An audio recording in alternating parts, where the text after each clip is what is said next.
At 7:30, last 7:30 game, we got Iowa, who's 2-1, drawn to Minnesota, who's also 2-1 in an elimination game, baby, on NBC. Iowa favored by 2.5.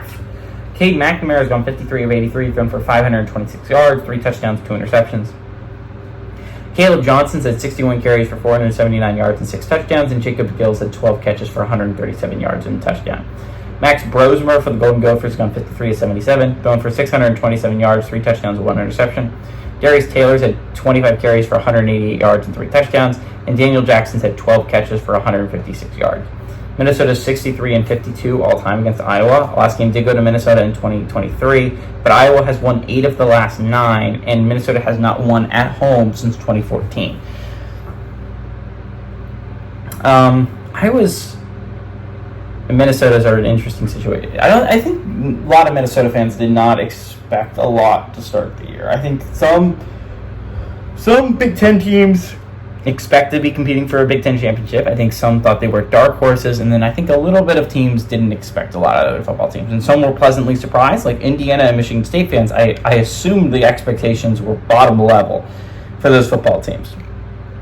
And they're way exceeding them. I think a team like Minnesota was not expecting to compete for a Big Ten championship this year. I think they were in the Indiana-Michigan State group, and honestly, they haven't been super impressed with their team so far.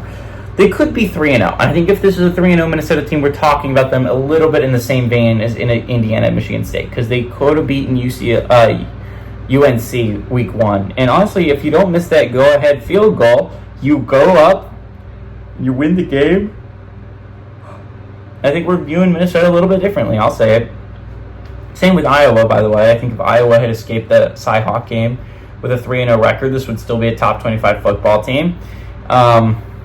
That's what happens when you lose football games. You get dropped, especially when you're fringe top 25 to begin with. Iowa's playing some solid football if it's Iowa football. I think this is going to obviously be a low-scoring game. I'd pound the over-under. I'd hit the under for that.